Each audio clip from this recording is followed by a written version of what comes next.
बच्चों मैं आपको पीएच निकालने की विधि बता चुकी हूँ। पीएच क्या होता है, लास्ट वीडियो में 20 मिनट का मैंने वीडियो डाला, आपको अच्छे से समझाने की कोशिश की। लेकिन अब मैं आपको कुछ सम्स यहाँ पर न्यूमेरिकल्स बता रही हूँ पीएच निकालना। ठीक है, कुछ एसिड, 2 एसिड और 2 बेस मैंने लिए हैं जिनका मैं पीएच आपको और पीओएच निकाल के बताऊंगी, जिससे आपकी और भी प्रैक्टिस अच्छे से हो जाएगी। यहां पर पहला न्यूमेरिकल मैंने लिया है HNO3 के 1.0 into 10 to the power -4 molar विलियन के पीएच की गणना करो। ठीक है, जब भी हम पीएच निकालते हैं सबसे पहले वो इक्वेशन हम बैलेंस इक्वेशन हम यहां पर लिखते हैं। एक पूरी इक्वेशन लिखते हैं कि वो कैसे किन किन आयनों में टूटा और फिर उसको बैलेंस करते हैं। अब HNO3 H आयन बनाता है और NO3 आयन बनाता है डिसोसिएट होकर, टूटकर। ठीक है, अब ये देखते हैं बैलेंस है कि नहीं। यहां पर H एक है, NO3 भी पूरा बैलेंस है। ठीक है, अब कैसे निकालेंगे, आपको पता है कि H निकालने के लिए, यहां पर पीएच निकालने के लिए हम क्या करते हैं। अब यहां पर पहले इन्होंने मान कितना दिया है, 1.0 इंटू 10 टू द पावर -4। ठीक है, पीएच निकालने का क्या फॉर्मूला है, -log H आयन। ठीक, अब H आयन का मान कितना इन्होंने दिया है मोलर विलियन में, HNO3 के इतने मोलर विलियन में पीएच की गणना करो। तो कितना दिया है, -log, और ये कितना दिया है 1.0 इंटू 10 टू द पावर -4। ठीक है, अब ये -4 उठ के कहां आ जाएगा, आगे -4 इंटू ये log और 10 मल्टीप्लीकेशन हो जाएगा, log 10 हो जाएगा। ठीक है, जैसा कि आपको बताया था पहले भी, log 10 का मान कितना होता है, बराबर 1। log 10 का मान होता है 1, तो ये 1 हो गया, माइनस माइनस जब ब्रैकेट के बाहर आया तो प्लस का 4 इंटू 1 बराबर 4। पीएच कितना आया, आ गया 4। ठीक है, तो अब आपने देखा कि पीएच निकालने का पहले फॉर्मूला लिखा, फिर जितने सांद्रण दिया था जिसका उतना सांद्रण को लिखा, फिर वो -4 उठ के यहां आया, log 10 का मान 1 होता है और फिर 4 आ गया। अब मैं आपको दूसरा जो न्यूमेरिकल दूंगी वो H2SO4 का दूंगी। हाँ, अब यहां पर मैं बता रही हूं सल्फ्यूरिक अम्ल के जलीय विलयन का पीएच बताओ जिसकी मोलर सांद्रता 5 इंटू 10 टू द पावर -5 मोल प्रति लीटर है। अब सबसे पहले मैंने आपको क्या बताया, इक्वेशन लिखेंगे, क्या समीकरण लिखेंगे, यानी कि इनके जो आयंस है उनको वो किस में टूटते हैं। तो H2SO4 का पूछा है। H2SO4 जब डिसोसिएट होता है पानी से विलयन बना के, और जब वो टूटता है तो किस में टूटेगा, H प्लस SO4, ये प्लस का और ये माइनस का। उसके बाद अब हम देखेंगे यहां बैलेंस है कि नहीं।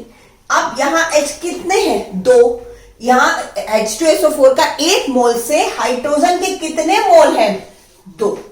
ठीक है, 2 मोल मिलकर H2SO4 का 1 मोल बनाते हैं, 1 मोल विलयन बनाते हैं। ठीक है, तो अब 2 मोल हाइड्रोजन मिलकर H2SO4 का 1 मोल विलयन बनाते हैं। ठीक, यही तो यहां पर हो रहा है, क्योंकि यहां पर 2 परमाणु मिलकर 1 अणु दिख रहा है आपको बनना, है ना। अच्छा, और SO4 बिल्कुल बैलेंस है। अच्छा, अब उसके बाद यहां पर जब 2 है तो H का मान कितना दिया हुआ है, बराबर 5 इंटू 10 टू द पावर -5। अब क्योंकि 2H है तो 2H क्या हो गया, 2 into 5 into 10 to the power -5। अब बराबर 10 इंटू 10 टू द पावर -5। अब अगर हम इसको यहां से पॉइंट उठा के यहां ले आते हैं, अगर हम इसको कर लेते हैं बराबर 1.0 इंटू 10 टू द पावर -5, क्या हो जाएगा, -4। अब आप कहोगे कैसे हुआ, देखिए रफ वर्क देखिए कि अगर ये यहां 10 था, 10 मतलब 10 की पावर प्लस की 1, और यहां 10 टू द पावर माइनस था, 10 टू द पावर -5। अब ये माइनस का है, ये प्लस का है, तो अब इन दोनों में जब होगा क्रिया तो जुड़ेगा तो क्या होगा, क्योंकि गुणे में घातें जुड़ जाती हैं तो जुड़ेगा, लेकिन माइनस की है ये प्लस की है तो माइनस प्लस क्या होता है माइनस, तो क्या आ जाएगा -4। इसलिए यहां ये जो पॉइंट ये 10 का मैंने 1.0 कर दिया, 10 को मैंने 1 कर दिया, यहां पर देखिए ये 1.0 हो गया, ठीक है, ये यहां आ गया, ठीक, 10 था 10, 5 2 10 हुआ था, 10 का कर दिया 1.0 या 1, ठीक है, और 0 जो था वो इसके संग जब आया उसका कैलकुलेशन हुआ तो वो -4 बन गया, ठीक है। तो अब ये हो गया हमारे पास H आयन का यहां पर मान। अब हम pH निकालेंगे, pH बराबर वही -log H, ठीक है, H आयन, ठीक। अब -log H आयन यानी कि क्या हुआ, H आयन की वही value 1.0 into 10 to the power -4, ठीक है। अब यही 4 उठ के आगे आ जाएगा तो माइनस का 4 log 10, ये log 10 आप समझ रहे हैं ना कैसे आ रहा है, ये log ये 10 का मल्टीप्लीकेशन हो जाता है, ये क्योंकि 4 उठ के आगे आ जाता है यहां पर माइनस के संग, ठीक है। आप जानते हैं कि log 10 बराबर 1, ठीक है, तो बराबर +4 इंटू 1 क्या होगा बराबर 4, तो pH वैल्यू क्या आ गई H2SO4 में, क्या आ गई pH वैल्यू इसकी H4, ठीक है, pH वैल्यू इसकी आ गई 4। हाँ बच्चों, अभी मैंने आपको दो अम्लीय विलयन के pH कैसे निकालते हैं उसके बारे में बताया। कौन कौन से विलयन थे, HNO3 यानी कि नाइट्रिक अम्ल, ये अम्लीय है ऑब्वियस है, अम्ल है तो, और H2SO4 यानी कि सल्फ्यूरिक अम्ल, ठीक है। तो इन दोनों जो विलयन थे जो कि अम्लीय थे इनके pH की गणना करना बताया। अब हम आपको दो क्षारीय विलयन के pH की गणना करना बताएंगे। तो पहला क्वेश्चन हमने क्या लिया है, पहला हमने कौन सा क्षार लिया है KOH, KOH यानी पोटेशियम हाइड्रोक्साइड, OH मतलब हाइड्रोक्साइड, जानते हैं पोटेशियम हाइड्रोक्साइड के 1.0 into 10 to the power -5 molar विलयन के pH की गणना करो। तो प्रोसेस सबसे पहले वही रहेगी। तो अब हम पहले pH नहीं निकाल सकते, क्यों, क्योंकि जब हम KOH को डिसोसिएट करते हैं, इसको वियोजित करते हैं, इसका जब जलीय विलयन विघटित होता है तो क्या क्या बनता है, K पॉजिटिव और OH आयन निगेटिव। तो जब यहाँ H आयन है ही नहीं तो अभी हम pH तो निकाल ही नहीं सकते, उसके लिए हम पहले क्या करेंगे, पहले हम OH की गणना करेंगे, फिर हम pH पर आएंगे। तो यहाँ OH का मान कितना है, OH आयन का जो सांद्रण है वो बराबर 1.0 इंटू 10 टू द पावर -5 है। अब हम क्या निकालेंगे, पहले POH निकालेंगे, फॉर्मूला वही है -log और OH आयन, ठीक। अब -log OH का मान कितना है, यही है 1.0 इंटू 10 टू द पावर -5, फिर वही चीज होगी -5 इधर आ जाएगा, minus minus plus 5 log 10 is equal to 5 into 1 is equal to 5। क्या आया, POH का जो मान आया वो क्या आया 5। हमें निकालना क्या है pH। अब आप वो जो आपने pH पट्टी आपको बताई थी, कलरफुल पट्टी, आप उसको याद करिए। उसमें जितने भी कॉलम्स थे, टोटल कितने कॉलम्स थे 14। आपको बताया था pH प्लस POH यानी H ion plus OH ion मिला के कितने होते हैं, मैक्सिमम 14। तो अगर हमें P मतलब इसके मतलब आपको पता है यहां पर कि H आयन यानी PH ion PH plus POH is equal to 14 होते हैं। अगर हमें POH पता है तो हम क्या करें, अगर यहां पर POH हमें पता है तो हम pH निकालने के लिए क्या करें, 14 से माइनस POH कर दें, हमें pH पता लग जाएगा। pH plus POH is equal to -14। अगर हमें pH निकालना हो तो 14 में से POH को माइनस कर दें, तो pH क्या आ जाएगा हमारा 14 और POH क्या निकाला है 5। Is equal to 5। तो पीएच कितना हुआ 9। अब अगर 9 आया है तो आप सोचिए लिटमस पेपर जो पट्टी थी, जो 9 अगर किसी का पीएच आएगा तो वो क्या होगा क्षारीय, क्योंकि आपको पता था 6 से लेकर 8 तक उदासीन होते हैं, 6 के नीचे अम्लीय और 7, 8, 9, 10 ये सब क्या है बहुत क्षारीय। तो ऑब्वियस है कि ये जिस चीज की भी पीएच आया है वो क्या है क्षार, और ऑब्वियस है कि वो क्षार ही है। ऐसे ही आपने इससे पहले देखा दोनों का 4 आया था, ठीक है, HNO3 का और आपको H2SO4 का जो था वो 4 आया था लगभग, तो वो सब क्या थे अम्ल थे, तो उनका पीएच कम था। ये क्षार है, इसलिए क्षार का पीएच पट्टी पे पीएच बहुत ज्यादा होगा, 9 होगा, ठीक है। तो ये अब मैं आपको एक सॉल्ट सोल्यूशन का पीएच निकालने बता रही हूँ। सॉल्ट सोल्यूशन क्या है NaCl, यानी कि खाने वाला जो हम नमक साधारण नमक खाते हैं उसका फॉर्मूला क्या होता है NaCl, यानी कि सोडियम क्लोराइड। उसके लिए पहली इक्वेशन देखिए, सोडियम क्लोराइड किससे मिलकर बनता है, एक अम्ल और एक क्षार से।